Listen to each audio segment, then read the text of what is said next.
So bore 2.5 ಇಂಚು ಬಂತು ನೀರು. ಬಂದು 2 ದಿವಸಕ್ಕೆ ಬತ್ತೋಗೋಯ್ತು, ಒಂದು ಚೂರು ನೀರು ಬರ್ತಾಯಿಲ್ಲ. ನಾನು ಶಾಕ್ ಆಗೋದೆ, ಈ ಥರ ಬೋರ್ ಹಾಕಿರೋದು ಯಾವುದೇ ಕಾರಣಕ್ಕೂ ಅದು ಫೇಲಿಯರ್ ಆಗಲ್ಲ. ಆಮೇಲೆ ತುಂಬಾ ಸಂಕಟ ಆಗೋಯ್ತು. ನನಗೆ ಗೊತ್ತಾಯ್ತು ಸಮಥಿಂಗ್ ರಾಂಗ್ ಇದೆ ಇಲ್ಲಿ ಅಂತ. ಆಮೇಲೆ ಅಪ್ಪನಿಗೆ ಬಂದು ಹೇಳಿದೆ, ಅಪ್ಪ ಹಿಂಗಿದೆಯಪ್ಪ, ಹಿಂಗೆ ತೊಗೊಂಡಿದ್ದೆ, ಹಿಂಗೆ ನಾನು ಬೋರ್ ಹಾಕ್ಸಿದ್ದೆ, 2 ದಿವಸಕ್ಕೆ ನೀರು ಬತ್ತೋಯ್ತಪ್ಪ, ನೀರೇ ಬರ್ತಾಯಿಲ್ಲ ಅಂತ ಪ್ರಾರ್ಥನೆ ಮಾಡಿ ಒಂದು 4 ದಿವಸಕ್ಕೆ ಅಪ್ಪ ಹೇಳಿದ್ರು, ದೇವ್ರು ನಿನ್ಗೆ ಆ ಬುಗ್ಗೆ ಓಪನ್ ಮಾಡ್ತಾರೆ, 100% ನೀರು ಸಿಗುತ್ತೆ ಅಂದರು. ನಾನು ಮೈಯೆಲ್ಲ ಜುಮ್ ಅಂದೋಯ್ತು. ಮತ್ತು ಅದಾದಮೇಲೆ ಆ 4 ದಿವಸಕ್ಕೆ ನೀರು ಹಂಗೆ ಉಕ್ತ ಪರಿಶುದ್ಧಾತ್ಮನ ಬುಗ್ಗೆ ತೆಗ್ದಂಗೆ ನೀರು ಹಂಗೆ ಚಿಮ್ಕೊಂಡು ಬಂತು. ನಮ್ಮ ಕೆಲಸದವನು ಹೇಳ್ದ, ಸರ್ ನೀರು ಬ್ಯೂಟಿಫುಲ್ ಆಗಿ ಬರ್ತಾ ಇದೆ ಸರ್, ಗೊತ್ತಿಲ್ಲ ರಾತ್ರಿ ನೀರು ತಾನಾಗೆ ಹರಿತಾ ಇದೆ ಅಂಥೇಳಿ. ಆಯ್ತಪ್ಪ ನೀನು ಮೋಟ್ರ್ ಆನ್ ಮಾಡು, 2 ಅವರ್ ಚೆಕ್ ಮಾಡು, 3 ಅವರ್ ಚೆಕ್ ಮಾಡು, 4 ಅವರ್ ನೀರು ಹೊಡಿತಾ ಇದೆ. ದೇವ್ರಿಗೆ ಸ್ತೋತ್ರ. ಸಾಯಂಕಾಲ 6:30 ಗಂಟೆಗೆ ಕತ್ಲಾಗೋಯ್ತು. ಲಾಸ್ಟ್ ಪಿಲ್ಲರು ನನ್ನ ತೋಟಕ್ಕೆ ಹಾಕಬೇಕಾಗಿತ್ತು ಒಳಗಡೆ.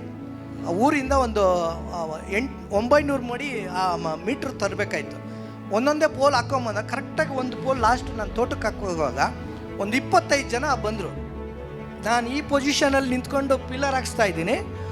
ನಾನು ಮುಂದೆಗಡೆ ನಿಂತಿದ್ದಾನು ಒಬ್ಬ ರಾಜಣ್ಣ ಅಂತ, ಅವನು ಸರ್ ಯಾರೋ ಒಂದು 25 ಜನ ಎಲ್ಲ ಜನ ಬರ್ತಾ ಇದ್ದಾರೆ ಸರ್ ಊರಿಂದ, ನಿಮ್ದೇನೋ ಪ್ರಾಬ್ಲಮ್ ಆಗಿದೆ ಅಂತ ಹಂಗೆ ಹೇಗೆ ಅಂತ. ನಾನು ಫಸ್ಟು ನನಗೆ ಜ್ಞಾಪಕ ಹೋಗಿದ್ದೆ ಅಪ್ಪನ ಪ್ರವಾದನೆ, ಮಗ ಭಯಪಡಬೇಡ, ದೇವ್ರು ನಿನ್ನನ್ನು ಮಾನಿಸ್ತಾರೋ ಅವ್ರ ಮುಂದೆ ಅಂತ.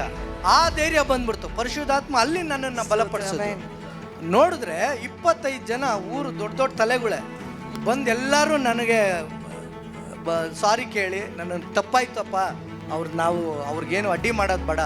ಅವನು ಮೇಯ್ನು ಬಂದಿದ್ದ KEB-ಇಂದ, ಅವನು ಬಂದು, ಸರ್ ನನ್ನ ತಮ್ಮದಿರು ತುಂಬ ತಪ್ಪು ಮಾಡಿಬಿಟ್ರು, ದಯವಿಟ್ಟು ಕ್ಷಮಿಸಿ, ನಾವು ನಿಮ್ಮ ಮುಂದೆ ಅಡ್ಡ ಬಿಡ್ತೀವಿ ಸರ್, ದಯವಿಟ್ಟು ನಮಗೆ ಕ್ಷಮಿಸ್ಬಿಡಿ ಅಂತೇಳಿ 25 ಜನ. ಅಪ್ಪ ಏನು ವಾಕ್ಯ ಹೇಳಿದ್ರು, ಅಪ್ಪ ಏನು ಪ್ರವಾದನೆ ಮಾಡಿದ್ರು, ಆ ಘಟನೆ ನನ್ನ ಜೀವನದಲ್ಲಿ ಅದು ನೆರವೇರುತ್ತಲ್ಲಿ.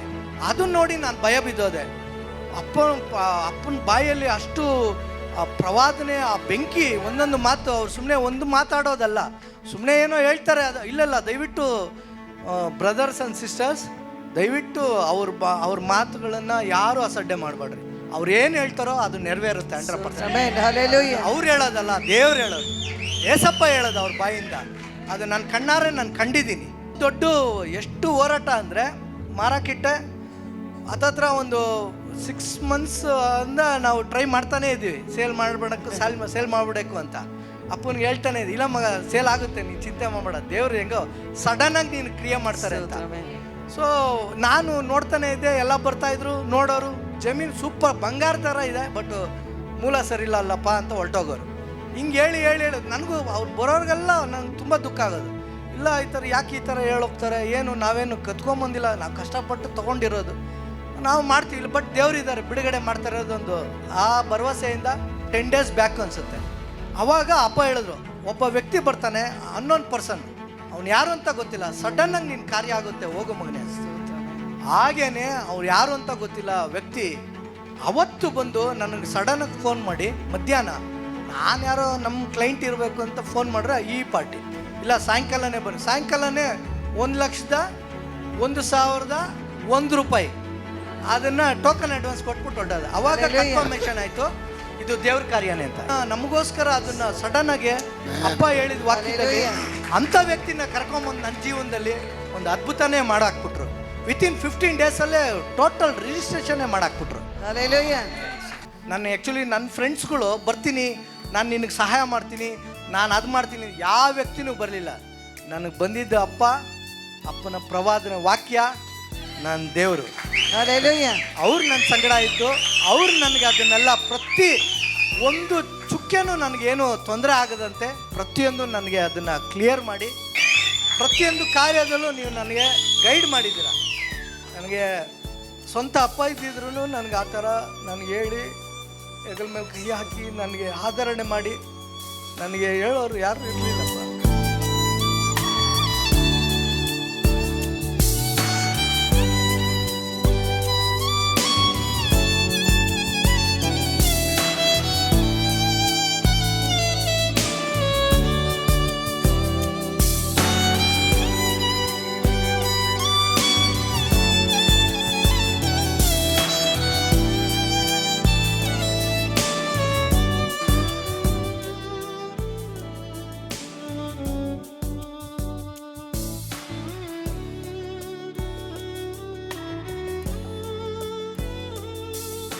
You, thank you so much. ದೇವರ ಕೆಲಸಗಳು ಎಷ್ಟು ಅದ್ಭುತವಾಗಿದೆ ನೋಡಿ. ಮನುಷ್ಯನ ದೇವರು ಮೆಚ್ಚಿಬಿಟ್ರೆ ಎಷ್ಟು ದೊಡ್ಡ ಪರ್ವತನ ಕೂಡ ದೇವರು ತೆಗೆದುಹಾಕ್ತೀನಿ ಅಂತಾರೆ. ಅದು ಇದೇ ದೊಡ್ಡ ಸಾಕ್ಷಿ.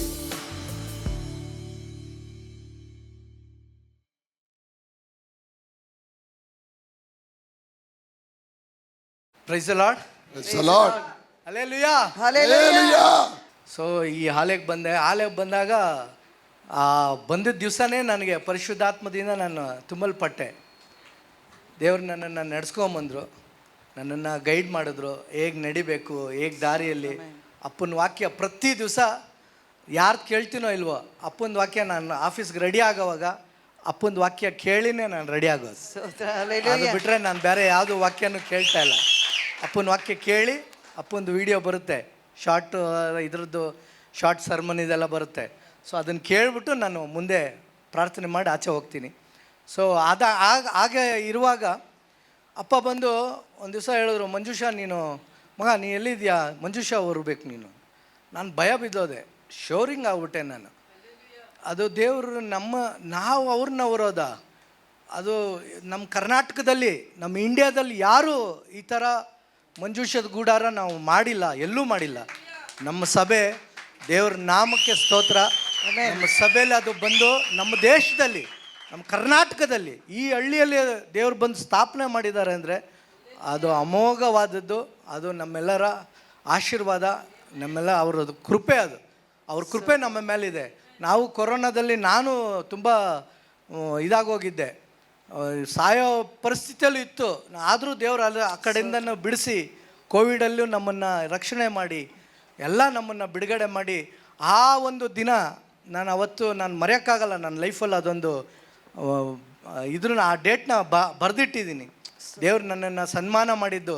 ಆ ಮಂಜುಷಾ ಹೊರೋದು ಸಾಮಾನ್ಯ ವ್ಯಕ್ತಿಗೂ ಹೊರೋಕ್ಕಾಗಲ್ಲ. ಅದು ಬೇರೆಯವ್ರು ಹೇಳ್ಬೋದು, ಜನ ಏನೋ ಪೆಟ್ಟಿ ತಂದಿಟ್ರು. No wrong. ದಯವಿಟ್ಟು ಆ ಥರ ತಿಳ್ಕೊಳ್ಳೇಬೇಡಿ. ಅದು ದೇವರ ಮಹಿಮೆ, ಅದು ದೇವರ ಮಹಿಮೆ ನಮ್ಮ ಸಭೆಯಲ್ಲಿ ಬಂದಿದೆ. ಅದು ಪ್ರತಿ ವಾರನೂ ನಾನು ಬಂದು ಇಲ್ಲಿ ಪ್ರಾರ್ಥನೆ ಮಾಡ್ಕೊಂಡು ಹೋದಾಗಲೂ ಒಂದೊಂದು ಅದ್ಭುತಗಳು ನಾವು ಕಂಡಿದ್ದೀವಿ. ಅದು ನನ್ನ ಕಣ್ಣಾರೆ, ನಾನೇ ಸ್ವಂತ ಜೀವ ಸಾಕ್ಷಿ ನಾನು. ಸೊ ನಾನು ಒಂದು ಜಮೀನು ತೊಗೊಂಡಿದ್ದೆ. ಆ ಜಮೀನು ತೊಗೊಂಡಾಗ ನನಗೆ ಗೊತ್ತಾಗಲಿಲ್ಲ. ಜಮೀನು ತೊಗೊಳೋವಾಗ, ಅದನ್ನು ಪರ್ಚೇಸ್ ಮಾಡೋವಾಗ ಗೊತ್ತಾಗಲಿಲ್ಲ. ಹಿಂಗೆ ಸ್ನೇಹಿತರು ಹೇಳಿದ್ರು, ತೊಗೊಂಬಿಡು ಚೆನ್ನಾಗಿದೆ ಹಾಗೆ ಹೀಗೆ ಅಂತ. ತೊಗೊಂಡೆ. 4 ಎಕರೆ ಜಮೀನು ತೊಗೊಂಡಾದಾಗ ಫಸ್ಟ್ ಟೈಮು ಬೋರ್ ಹಾಕ್ಸಿದಾಗ ಚೆನ್ನಾಗೇ ನೀರು ಬಂತು. ಓಕೆ, ಒಳ್ಳೆ ರೀತಿಯಲ್ಲಿ ಬಂತು. ಒಳ್ಳೆ ಬೆಳೆ ಬೆಳೆತಿದ್ದಂಗೆ ಬೋರು ಇದಾಗೋಯ್ತು, ಫೈಲಿಯರ್ ಆಗೋಯ್ತು. ಇನ್ನೊಂದು ಬೋರ್ ಹಾಕ್ಸಿದೆ. ನಾನು ಅಪ್ಪಾಜಿಗೆ ಹೇಳಲಿಲ್ಲ. ಇನ್ನೊಂದು ಬೋರ್ ಹಾಕ್ಸಿ 2.5 ಇಂಚು ಬಂತು. ಸೂಪರಾಗಿತ್ತು ನೀರು. ರಾತ್ರೆಲ್ಲ ಬೋರ್ ಹಾಕಿ, ಆ ಬೋರ್ ಹಾಕೋವಾಗೂ ತುಂಬ ಪ್ರಾಬ್ಲಮ್ ಬಂತು. ಸೊ ಬೋರ್ 2.5 ಇಂಚು ಬಂತು ನೀರು. ಬಂದು 2 ದಿವಸಕ್ಕೆ ಬತ್ತೋಗೋಯ್ತು. ಒಂದು ಚೂರು ನೀರು ಬರ್ತಾಯಿಲ್ಲ. ನಾನು ಶಾಕ್ ಆಗೋದೆ. ಈ ಥರ ಬೋರ್ ಹಾಕಿರೋದು ಯಾವುದೇ ಕಾರಣಕ್ಕೂ ಅದು ಫೈಲಿಯರ್ ಆಗಲ್ಲ. ಆಮೇಲೆ ತುಂಬಾ ಸಂಕಟ ಆಗೋಯ್ತು. ನನಗೆ ಗೊತ್ತಾಯ್ತು ಸಮಥಿಂಗ್ ರಾಂಗ್ ಇದೆ ಇಲ್ಲಿ ಅಂತ. ಆಮೇಲೆ ಅಪ್ಪನಿಗೆ ಬಂದು ಹೇಳಿದೆ, ಅಪ್ಪ ಹಿಂಗಿದೆಯಪ್ಪ, ಹಿಂಗೆ ತೊಗೊಂಡಿದ್ದೆ, ಹಿಂಗೆ ನಾನು ಬೋರ್ ಹಾಕ್ಸಿದ್ದೆ, 2 ದಿವಸಕ್ಕೆ ನೀರು ಬತ್ತೋಯ್ತಪ್ಪ, ನೀರೇ ಬರ್ತಾಯಿಲ್ಲ ಅಂತ. ಆಯಿತು ಮಗ, ನಾನು ಬರ್ತೀನಿ ನಿನ್ನ ಜೊತೆಗೆ ಅಂತೇಳಿ ಒಂದು ಡೇಟ್ ಫಿಕ್ಸ್ ಮಾಡು. ಅಪ್ಪನ್ನ ಬೆಳಿಗ್ಗೆನೇ ಕರ್ಕೊಂಡೋದೆ. ಪ್ರಾರ್ಥನೆ ಮಾಡಿ ಒಂದು 4 ದಿವಸಕ್ಕೆ ಅಪ್ಪ ಹೇಳಿದ್ರು, ದೇವ್ರು ನಿನ್ಗೆ ಆ ಬುಗ್ಗೆ ಓಪನ್ ಮಾಡ್ತಾರೆ, 100% ನೀರು ಸಿಗುತ್ತೆ ಅಂದರು. ನಾನು ಮೈಯೆಲ್ಲ ಜುಮ್ ಬಂದೋಯ್ತು. ಮತ್ತು ಅದಾದಮೇಲೆ ಆ 4 ದಿವಸಕ್ಕೆ ನೀರು ಹಂಗೆ ಉಕ್ತಾ ಪರಿಶುದ್ಧಾತ್ಮನ ಬುಗ್ಗೆ ತೆಗ್ದಂಗೆ ನೀರು ಹಂಗೆ ಚಿಮ್ಕೊಂಡು ಬಂತು. ನಮ್ಮ ಕೆಲಸದವನು ಹೇಳ್ದ, ಸರ್ ನೀರು ಬ್ಯೂಟಿಫುಲ್ಲಾಗಿ ಬರ್ತಾ ಇದೆ ಸರ್, ಗೊತ್ತಿಲ್ಲ, ರಾತ್ರಿ ನೀರು ತಾನಾಗೆ ಹರಿತಾ ಇದೆ ಅಂಥೇಳಿ. ಆಯ್ತಪ್ಪ, ನೀನು ಮೋಟ್ರ್ ಆನ್ ಮಾಡು, 2 ಅವರ್ ಚೆಕ್ ಮಾಡು, 3 ಅವರ್ ಚೆಕ್ ಮಾಡು. 4 ಅವರ್ ನೀರು ಹೊಡಿತಾ ಇದೆ. ದೇವ್ರಿಗೆ ಸ್ತೋತ್ರ. ಬಟ್ ದೇವ್ರು ನಿನ್ನನ್ನು ಅವ್ರನ್ನ ಬಿಡಲ್ಲ. ದೇವ್ರು ನಿನ್ನನ್ನು ಅವ್ರ ಮುಂದೆನೆ ಅವ್ರು ಬಂದು ನಿನ್ನನ್ನು ಸನ್ಮಾನ ಮಾಡ್ತಾರೆ. ಅವ್ರು ನಿನ್ನನ್ನು ಕ್ಷಮಾಪಣೆ ಕೇಳ್ತಾರೆ. ಇದೇ ಊರಲ್ಲಿ ನಿನಗೆ ಆ ಘಟನೆ ನಡೆಯುತ್ತೆ ಅಂತ ಅಂದರು. ಯಾರು ಬರ್ಬೋದು, ಏನು ಬರ್ಬೋದು ಅನ್ನೋದು ಇದರಲ್ಲೇ ಕನ್ಫ್ಯೂಷನಲ್ಲೇ ಇದ್ದೆ. ನೋಡಿದ್ರೆ ವಿತಿನ್ ಒಂದು ವಾರದಲ್ಲಿ ನಂದು 24 hours ಕರೆಂಟು ತೊಗೋಬೇಕಾಯ್ತು ತೋಟಕ್ಕೆ. ಆ ಇದರಲ್ಲಿ ಸ್ವಲ್ಪ ಗಲಿಬಿಲಿ ಆಯಿತು, ಗಲಾಟೆ ಆಯಿತು. ಊರು ಜನ ಬಂದರು. ಒಬ್ಬ ಬಂತು ತುಂಬ ಸ್ಟ್ರಾಂಗ್, ಅವನು ಊರು ಮೆಂಬರ್ ಅಂತೆ. ಅವನು ತುಂಬ ಸ್ಟ್ರಾಂಗಾಗಿ ಮಾತಾಡ್ದ. ಆಮೇಲೆ ನಾನು ನಿಂತ್ಕೊಂಡು ಮಾತಾಡಿ ಇದಾದೆ. ಸಾಯಂಕಾಲ 6:30 7 ಗಂಟೆಗೆ ಕತ್ಲಾಗೋಯ್ತು. ಲಾಸ್ಟ್ ಪಿಲ್ಲರು ನನ್ನ ತೋಟಕ್ಕೆ ಹಾಕಬೇಕಾಗಿತ್ತು ಒಳಗಡೆ. ಊರಿಂದ ಒಂದು 900 ಮಡಿ ಮೀಟ್ರ್ ತರಬೇಕಾಯ್ತು. ಒಂದೊಂದೇ ಪೋಲ್ ಹಾಕೊಂಬಂದ. ಕರೆಕ್ಟಾಗಿ ಒಂದು ಪೋಲ್ ಲಾಸ್ಟ್ ನನ್ನ ತೋಟಕ್ಕೆ ಹಾಕೋವಾಗ ಒಂದು 25 ಜನ ಬಂದರು. ನಾನು ಈ ಪೊಸಿಷನಲ್ಲಿ ನಿಂತ್ಕೊಂಡು ಪಿಲ್ಲರ್ ಹಾಕ್ಸ್ತಾ ಇದ್ದೀನಿ. ನನ್ನ ಮುಂದೆಗಡೆ ನಿಂತಿದ್ದಾನೋ ಒಬ್ಬ ರಾಜಣ್ಣ ಅಂತ. ಅವನು ಸರ್ ಯಾರೋ ಒಂದು 25 ಜನ ಎಲ್ಲ ಜನ ಬರ್ತಾ ಇದ್ದಾರೆ ಸರ್ ಊರಿಂದ, ನಿಮ್ದೇನೋ ಪ್ರಾಬ್ಲಮ್ ಆಗಿದೆ ಅಂತ ಹಂಗೆ ಹೀಗೆ ಅಂತ. ನಾನು ಫಸ್ಟು ನನಗೆ ಜ್ಞಾಪಕ ಹೋಗಿದ್ದೆ ಅಪ್ಪನ ಪ್ರವಾದನೆ, ಮಗ ಭಯಪಡಬೇಡ, ದೇವ್ರು ನಿನ್ನನ್ನು ಮಾನಿಸ್ತಾರ ಅವ್ರ ಮುಂದೆ ಅಂತ. ಆ ಧೈರ್ಯ ಬಂದ್ಬಿಡ್ತು. ಪರಿಶುದ್ಧಾತ್ಮ ಅಲ್ಲಿ ನನ್ನನ್ನು ಬಲಪಡಿಸೋದು. ನೋಡಿದ್ರೆ 25 ಜನ ಊರು ದೊಡ್ಡ ದೊಡ್ಡ ತಲೆಗಳೇ ಬಂದು ಎಲ್ಲರೂ ನನಗೆ ಸಾರಿ ಕೇಳಿ, ನನ್ನನ್ನು ತಪ್ಪಾಯ್ತಪ್ಪ, ನಾವು ಅವ್ರಿಗೇನು ಅಡ್ಡಿ ಮಾಡೋದು ಬೇಡ. ಅವರು ಮೇಯ್ನ್ ಬಂದಿದ್ದ KEB-ಯಿಂದ. ಅವನು ಬಂದು, ಸರ್ ನನ್ನ ತಮ್ಮದಿರು ತುಂಬ ತಪ್ಪು ಮಾಡಿಬಿಟ್ರು, ದಯವಿಟ್ಟು ಕ್ಷಮಿಸಿ, ನಾವು ನಿಮ್ಮ ಮುಂದೆ ಅಡ್ಡ ಬೀಳ್ತೀವಿ ಸರ್, ದಯವಿಟ್ಟು ನಮಗೆ ಕ್ಷಮಿಸ್ಬಿಡಿ ಅಂತೇಳಿ 25 ಜನ. ಅಪ್ಪ ಏನು ವಾಕ್ಯ ಹೇಳಿದ್ರು, ಅಪ್ಪ ಏನು ಪ್ರವಾದನೆ ಮಾಡಿದ್ರು, ಆ ಘಟನೆ ನನ್ನ ಜೀವನದಲ್ಲಿ ಅದು ನೆರವೇರುತ್ತಲ್ಲಿ. ಅದನ್ನ ನೋಡಿ ನಾನು ಭಯ ಬಿದ್ದೋದೆ. ಅಪ್ಪನ ಬಾಯಲ್ಲಿ ಅಷ್ಟು ಆ ಪ್ರವಾದನೆ, ಆ ಬೆಂಕಿ, ಒಂದೊಂದು ಮಾತು. ಅವ್ರು ಸುಮ್ಮನೆ ಒಂದು ಮಾತಾಡೋದಲ್ಲ, ಸುಮ್ಮನೆ ಏನೋ ಹೇಳ್ತಾರೆ. ಅದು ಇಲ್ಲಲ್ಲ, ದಯವಿಟ್ಟು ಬ್ರದರ್ಸ್ ಆ್ಯಂಡ್ ಸಿಸ್ಟರ್ಸ್, ದಯವಿಟ್ಟು ಅವ್ರ ಮಾತುಗಳನ್ನು ಯಾರೂ ಅಸಡ್ಡೆ ಮಾಡಬೇಡ್ರಿ. ಅವ್ರು ಏನು ಹೇಳ್ತಾರೋ ಅದು ನೆರವೇರುತ್ತೆ 100%. ಅವ್ರು ಹೇಳೋದಲ್ಲ, ದೇವ್ರು ಹೇಳೋದು, ಏಸಪ್ಪ ಹೇಳೋದು ಅವ್ರ ಬಾಯಿಂದ.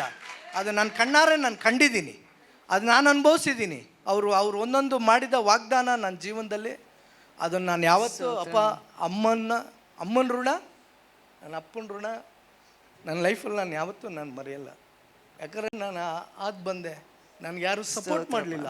ಎಲ್ಲರೂ ನೆಗೆಟಿವಾಗೇ ಮಾತಾಡ್ರು, ಅದನ್ನು ತೊಗೊಂಬಿಟ್ಯಾ, ಇದನ್ನು ತೊಗೊಂಬಿಟ್ಯಾ, ಅಲ್ಲಿ ಪ್ರಾಬ್ಲಮ್ ಆಯಿತು, ಇದು ಪ್ರಾಬ್ಲಮ್ ಆಯಿತು ಅಂತ.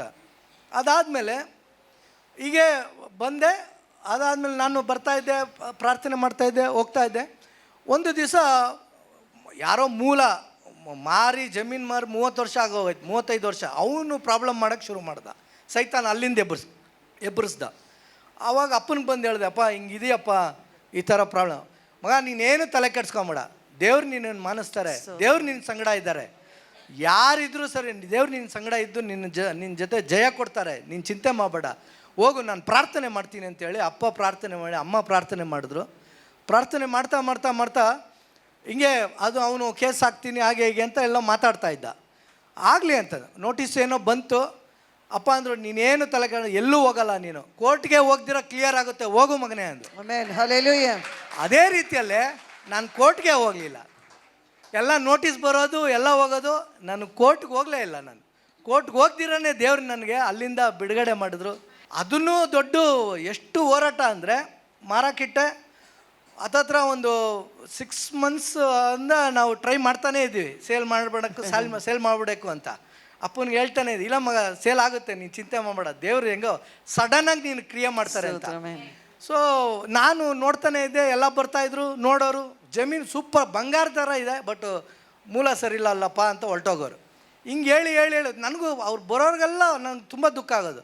ಇಲ್ಲ ಈ ಥರ ಯಾಕೆ ಈ ಥರ ಹೇಳೋಗ್ತಾರೆ, ಏನು ನಾವೇನು ಕತ್ಕೊಂಬಂದಿಲ್ಲ, ನಾವು ಕಷ್ಟಪಟ್ಟು ತೊಗೊಂಡಿರೋದು, ನಾವು ಮಾಡ್ತೀವಿ. ಬಟ್ ದೇವರಿದ್ದಾರೆ, ಬಿಡುಗಡೆ ಮಾಡ್ತಾ ಇರೋದೊಂದು ಆ ಭರವಸೆಯಿಂದ ನಮ್ಮ ಮಕ್ಕಳು ಸಮೇತ ಅವರು ಹೇಳೋರು, ಏನಾಯಿತು ಕೋರ್ಟ್ಗೆ ಹೋಗಿದ್ಯಾ, ಇದಾಗಿದೆ, ಏನು ಮಗ, ಇಲ್ಲ ಮಗ ಕ್ಲಿಯರ್ ಆಯಿತು ಬಿಡ, ಕೋರ್ಟಿಗೆ ಏನು ಹೋಗ್ತಾ ಇಲ್ಲ.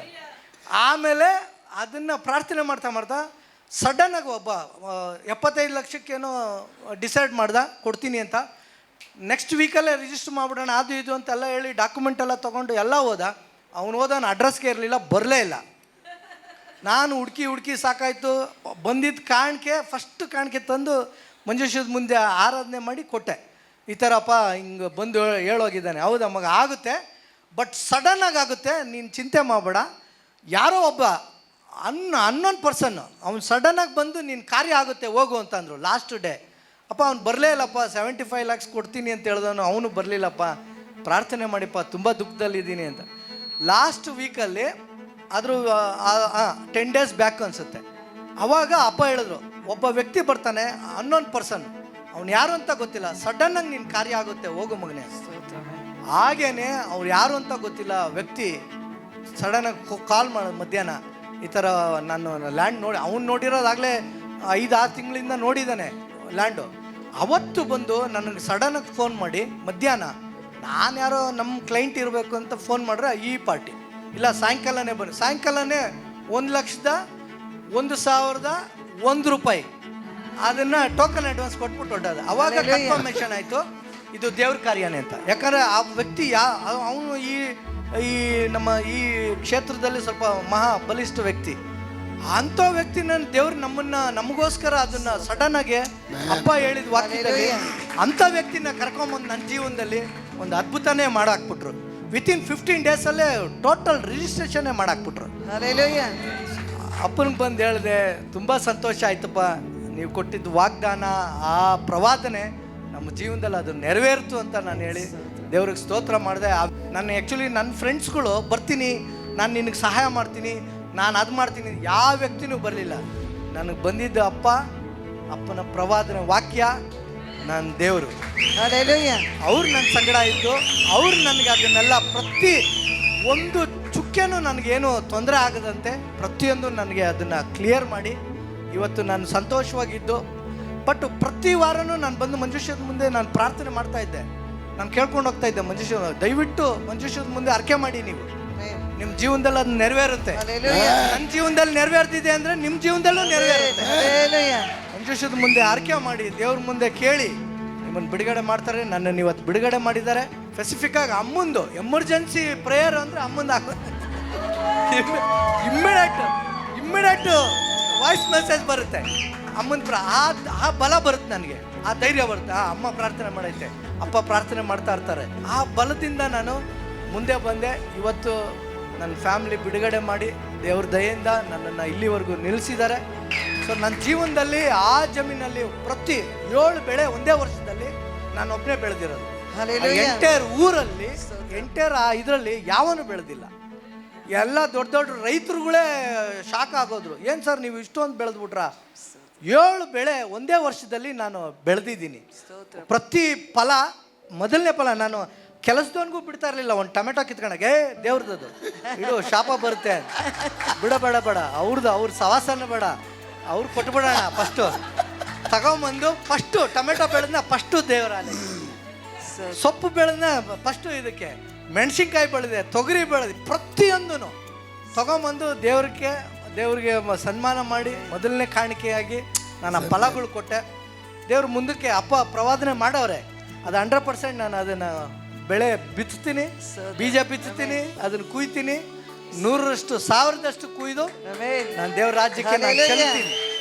ಇದು ನನ್ನ ಸಾಕ್ಷಿ. Thank you. ನಿಮ್ಮ ರಿಯಲಿ ನಿಮ್ಮ ಅದು ಎಲ್ಲಿ ಬೇಕಾದ್ರೆ ನಾವು ಅದನ್ನು ಎಲ್ಲಿ ಬೇಕಾದ್ರೂ ಮಾತಾಡ್ತೀನಿ. ನಾನು ಇಂಡಿಯನ್ ಏಷ್ಯಾ ಪೆಸ್ಟ್ ಕಂಟ್ರೋಲ್ ಅಸೋಸಿಯೇಷನ್ಗೆ I am a treasure Asia. So Pakistan, Singapore, ಈ ಥರ 5 ಕಂಟ್ರಿಗೆ ನಾನು ಟ್ರೆಜರ್ ಆಗಿದ್ದೀನಪ್ಪ. ಅಲ್ಲೆಲ್ಲ ಕಾನ್ಫರೆನ್ಸಲ್ಲಿ ಮಾತಾಡ್ಬೋದು, ಬಟ್ ನಿಮ್ಮ ಹತ್ರ ನಾವು ಇದು ಬೆಂಕಿ ಜೊತೆ ನಾವು ನಿಲ್ಲಕ್ಕಾಗಲ್ಲ. ಪ್ರತಿಯೊಂದು ಕಾರ್ಯದಲ್ಲೂ ನೀವು ನನಗೆ ಗೈಡ್ ಮಾಡಿದ್ದೀರ.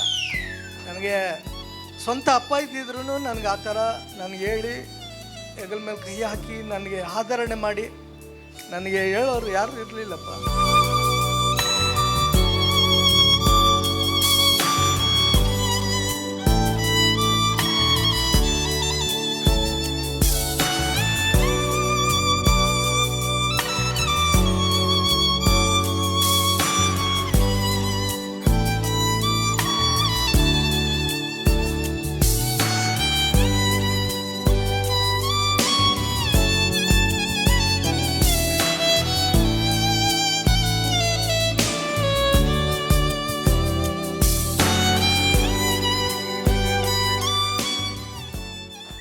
Thank you so much.